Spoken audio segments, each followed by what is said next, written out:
I'm a 10-year-old film critic from San Diego. My name is Perry Chen. Great. And Nice to meet you. I rate the movies with starfish instead of stars because I'm a kid, so I don't use boring stars. How many starfish do we get? 4.5 Not Out of bad. how many? out Oh, of yeah. 5. Out of Okay. 20? 10. Yeah. Oh. Wow. 4.5 out of 5? Out of 5? Yeah. That's amazing. Thank you very So much. Uh-huh. And so what did you like about the movie? I liked a lot of parts about the movie. All the rest of the parts, except for one part that was a flaw. It was when they were flying, like you see in the background, they're flying above the clouds. Right. But in real life, the people would like suffocate or freeze to death. Oh, you're right. Yeah, That's Think about that. poetic license. Now, is that where we lost the half star?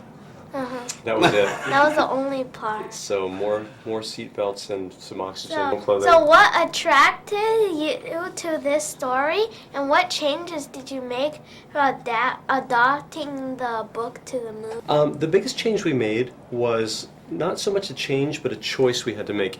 Inside the book, there are elements of Vikings and dragons living in harmony, but there are also elements of Vikings and dragons who are fighting. So we had to make a choice which one of those we would put in the movie. Because a movie, you can't put everything in from a book. You just have to make a few choices. So we decided that we wanted to go the route where Vikings and dragons were enemies, and they'd been fighting for 300 years.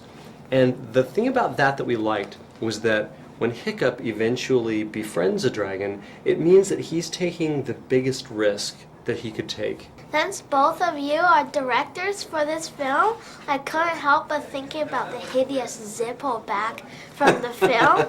So, do you argue, or are you all the same thoughts?